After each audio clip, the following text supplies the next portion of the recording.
Hello students, आज के इस वीडियो में हम लोग पढ़ेंगे इंटरमीडिएट बायोलॉजी का सेकंड यूनिट जो कि है आनुवंशिकी तथा विकास।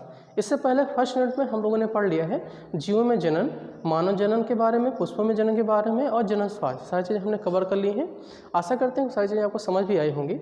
आज उसी के आगे का टॉपिक, आगे के यूनिट हम शुरू करते हैं जो कि आनुवंशिकी तथा विकास। आनुवंशिकी तथा विकास में जो पहला चैप्टर है वो है वंशागति का मंडलीय आधार। ठीक, वंशागति का मंडलीय आधार ये पहला चैप्टर है और किताब के हिसाब से चैप्टर नंबर 6 है नए सिलेबस के हिसाब से। अब इस चैप्टर में पढ़ना क्या है, तो इस चैप्टर में हमें पढ़ना है आनुवंशिक लक्षण किससे कहते हैं, वंशागति क्या होता है, कैसे लक्षण जो होते हैं आनुवंशिक लक्षण एक पीढ़ी से दूसरी पीढ़ी में ट्रांसफ़र होते हैं, वो कौन सी चीज़ें हैं जो लक्षणों को एक पीढ़ी से दूसरी पीढ़ी में ले जाती हैं, इन्हीं सारी चीज़ों के बारे में हमें डिस्कस करना है। ठीक, तो ये चीज़ें पढ़ने से पहले हमें कुछ बेसिक टर्म जानने होंगे, कुछ बेसिक शब्दावलियाँ हैं जिसके बारे में जानना होगा। आइए देखते हैं कि चीज़ के बारे में। तो सबसे पहला जो टर्म है, सबसे पहले जो बेसिक शब्द है वो है आनुवंशिक लक्षण।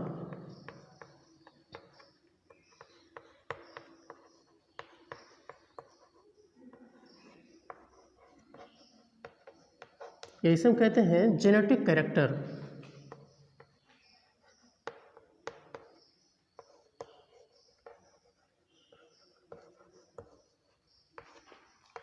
आनुवंशिक लक्षण या जेनेटिक कैरेक्टर। तो अब इस शब्द का मतलब क्या है, तो आनुवंशिक शब्द का मतलब होता है, आनुवंशिक लक्षण का मतलब है कि जीव में बहुत सारे ऐसे लक्षण होते हैं जो एक पीढ़ी से दूसरी पीढ़ी में ट्रांसफ़र होते हैं, स्थानांतरित होते हैं। मतलब जीवों के ऐसे लक्षण जो एक पीढ़ी से दूसरी पीढ़ी में स्थानांतरित होते हैं उसी को कहते हैं आनुवंशिक लक्षण। जीवों के वे सभी लक्षण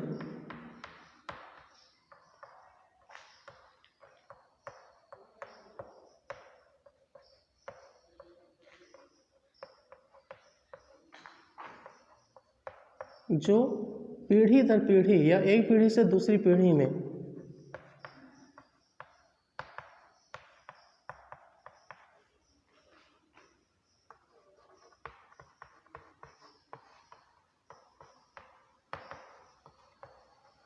में जाते हैं।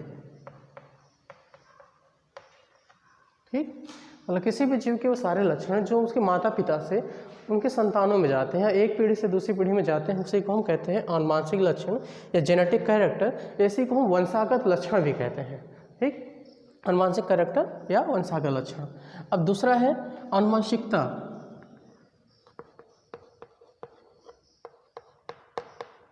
एक शब्दावली हो गई आनुवंशिक लक्षण, दूसरा है आनुवंशिकता या इसी को हम कहते हैं वंशागति।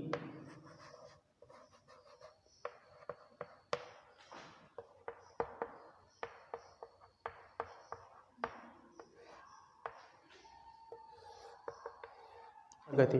तो आनुवंशिकता या वंशागति का मतलब होता है जो आनुवंशिक लक्षण है उनका एक पीढ़ी से दूसरी पीढ़ी में जाना ही क्या कहलाता है, आनुवंशिकता या वंशागति। लिख लेते हैं, आनुवंशिक लक्षणों का एक पीढ़ी से दूसरी पीढ़ी में स्थानांतरण ही वंशागति कहलाता है।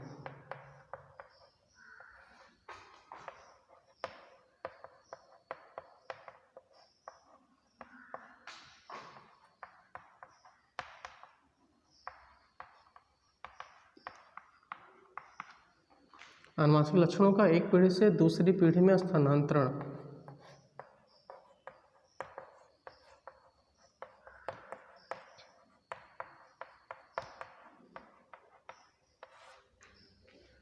आनुवंशिक लक्षणों का एक पीढ़ी से दूसरी पीढ़ी में स्थानांतरण ही कहलाता है आनुवंशिकता या वंशागति।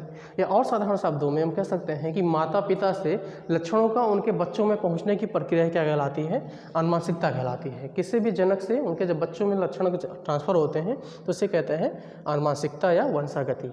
ठीक, तो दो शब्द हमें पता लग गया। एक आनुवंशिक लक्षण मीन्स ऐसे लक्षण जो पीढ़ी दर पीढ़ी ट्रांसफर होते हैं, एक पीढ़ी से दूसरी पीढ़ी में जाते हैं, उसे आनुवंशिक लक्षण कहते हैं।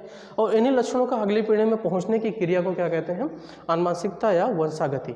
अब देखते हैं कि आनुवंशिकी या जेनेटिक्स का मतलब क्या होता है। तो आनुवंशिकी क्या है, ये भी एक शाखा है विज्ञान की। ठीक, तो इसे हम कह सकते हैं आनुवंशिकी या जेनेटिक्स विज्ञान की वह शाखा है जिसके अंतर्गत जीवों के आनुवंशिक लक्षणों का, उनके स्थानांतरण का तथा उनकी समानता और विभिन्नता का अध्ययन किया जाता है। ठीक, मतलब जीवों के आनुवंशिक लक्षणों का और उनके स्थानांतरण का अध्ययन ही क्या कहलाएगा, आनुवंशिकी। इस विज्ञान की वह शाखा जिसके अंतर्गत सजीवों के आनुवंशिक लक्षणों का, उनकी समानताओं और विभिन्नताओं का अध्ययन किया जाता है, उसी को हम आनुवंशिकी कहते हैं।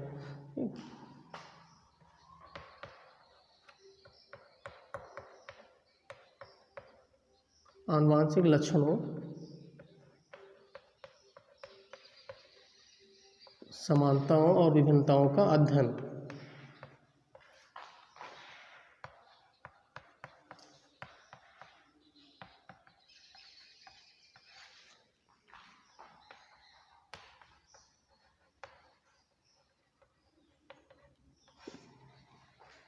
आनुवांशिक का मतलब क्या हो गया कि आनुवांशिक लक्षणों का अध्ययन, जीवों के जो आनुवांशिक लक्षण उनका अध्ययन, उनमें आपस में कौन सी समानता है, कौन सी विभिन्नता है, क्यों है, इन्हीं सारी चीज़ों का अध्ययन करना कहलाता है आनुवांशिकी या जेनेटिक्स। ये जो शब्द है आनुवांशिकी, इसका प्रयोग सबसे पहले किया था डब्ल्यू बेटसन ने।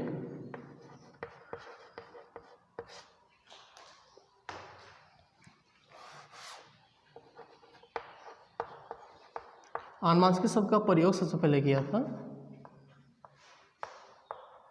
डब्ल्यू बेटसन ने, ठीक। जबकि आनुवांशिकी के जनक माना जाता है ग्रेगर जॉन मेंडल को।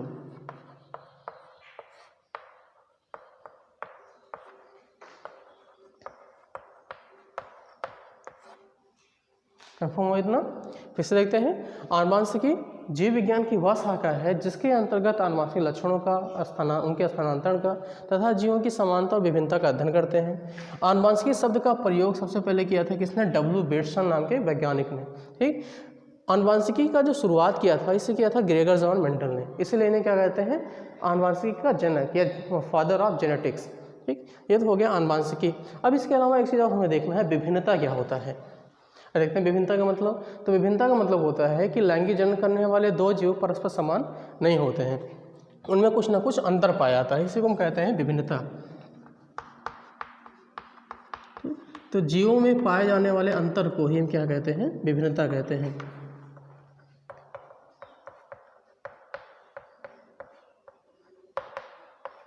जीवों में पाए जाने वाला अंतर क्या कहलाता है? विभिन्नता कहलाती है, ठीक। अब और आसान भाषा में समझते हैं कि कभी भी एक ही जनक द्वारा उत्पन्न, एक ही माता पिता से उत्पन्न दो संतानें, अगर मनुष्य की बात करें तो भाई, कभी भी एक ही माता पिता से उत्पन्न दो संतानें, चाहे भाई भाई हों, भाई बहन हों, वो एक समान नहीं होते हैं। जुड़वा को छोड़कर, जुड़वा अपवाद है, उनका अलग कारण है कि एक समान कैसे होते हैं, उसे हम आगे डिस्कस करते हैं। तो कभी भी जुड़वा को छोड़कर लैंगिक जनन करने वाले दो संतान, दो जीव परस्पर समान नहीं होते हैं, उनमें कुछ ना कुछ अंतर पाया जाता है। इसी अंतर को हम क्या कहते हैं? विभिन्नता कहते हैं, ठीक। अब ये अंतर पाया क्यों जाता है? इससे पहले भी हमने डिस्कस किया है, जब हम लोगों ने पहला चैप्टर पढ़ा था जीवों में जनन, उसमें बताया था कि लैंगिक जनन जो जितने भी जीव करते हैं उनमें दो अलग अलग जीव से अलग अलग कोशिकाएँ आती हैं, डीएनए आता है, और उन्हें डीएनए आपस में मिक्स होकर नए जीव का निर्माण करती हैं, ठीक। हाँ, एक चीज़ बताना भूल गए, जैसे अभी बताया कि आनुवांशिक लक्षण जाते हैं अगली पीढ़ी में, तो ऐसी कौन सी चीज़ है जो पीढ़ी लक्षणों को एक पीढ़ी से दूसरी पीढ़ी में ले जाती है? तो उस चीज़ या उस पदार्थ का नाम है डीएनए। डीएनए ही क्या करता है? लक्षणों को माता पिता से उनके बच्चों में पहुंचाता है। अब देखते हैं कि लैंगिक जनन करने में विभिन्नता क्यों उत्पन्न होती है।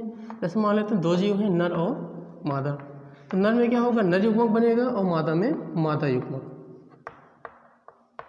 नर में नर युग्मक या शुक्राणु बनते हैं, मादा में मादा युग्मक या अंडाणु बनते हैं,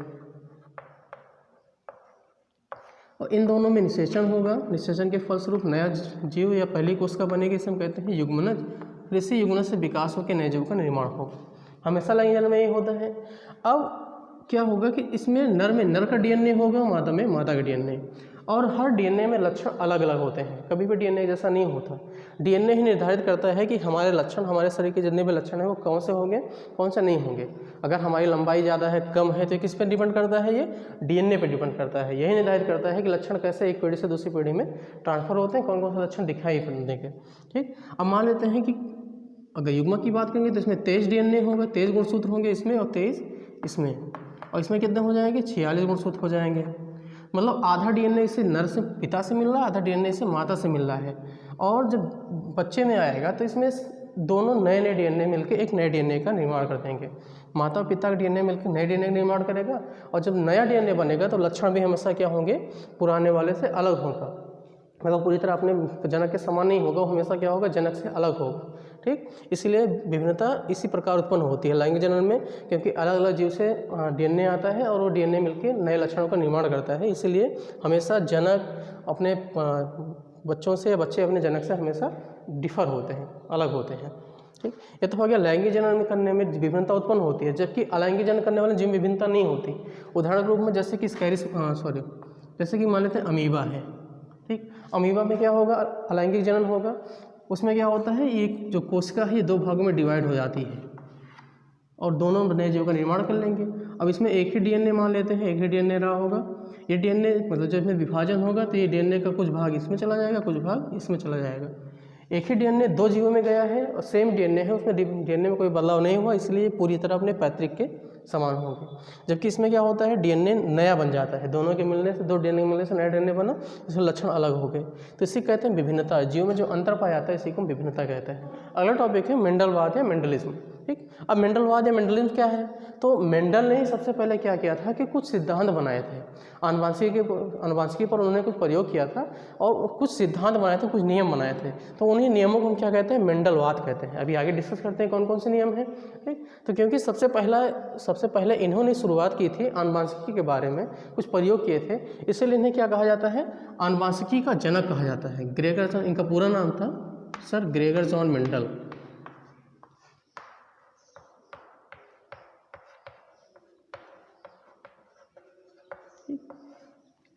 इनका जो जन्म हुआ था वो 20 जुलाई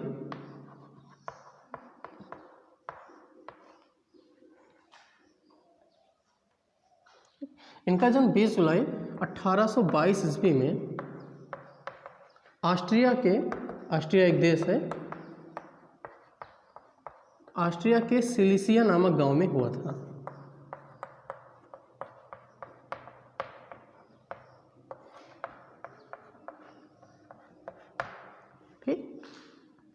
मतलब आनुवंशिकी के संबंध में सबसे पहले नियम किसने बनाए, ग्रेगर जॉन मेंडल ने बनाया। इनका जन्म हुआ था 20 जुलाई 1822 ईस्वी में ऑस्ट्रिया के एक छोटे से गांव सिलिसिया नामक गांव में हुआ था। ठीक, अब क्योंकि सबसे पहले आनुवंशिकता के बारे में इन्होंने ही बताया था, इसलिए क्या कहते हैं, इन्हें आनुवंशिकी के जनक कहते हैं।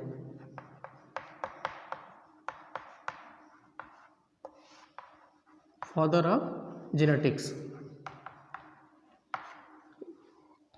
इन्होंने सबसे पहले आनुवंशिकी के बारे में बताया था। अब इन्होंने कौन से प्रयोग किए थे अभी डिस्कस करते हैं। ये क्या थे, ये ऑस्ट्रिया के एक चर्च में पादरी थे। ठीक, पादरी थे वहाँ पे, तो और ये अपने खाली समय में क्या करते थे, वहाँ के जो बगीचे थे उसमें पौधे बोते थे, उनके ऊपर प्रयोग करते थे और उसके आधार पर अपने आनुवंशिकी के विश्लेषण लक्षण निकालते थे, मतलब कौन से उन्हें सूचनाएँ प्राप्त होती हैं, सारी चीज़ें वहाँ पे करते थे। तो बच्चों मेंडल ने क्या किया था, मेंडल ने लगातार 7 सालों तक आनुवंशिकी के प्रयोग किए थे और उन्हीं के आधार पे अपने नियम बनाए थे। उन्हीं के नियमों को हम कहते हैं आनुवंशिकी के नियम या मेंडल के नियम कहते हैं। अब उन्होंने क्या किया, अपने प्रयोग, क्वेश्चन पूछा जाता है कि मेंडल ने जो प्रयोग किया है वो कौन से पौधे पे किया है, तो मेंडल ने जो प्रयोग किया था उसे उद्यान मटर, ये मीठी मटर कहते हैं, इसका वैज्ञानिक नाम है पाइसम सेटाइवम।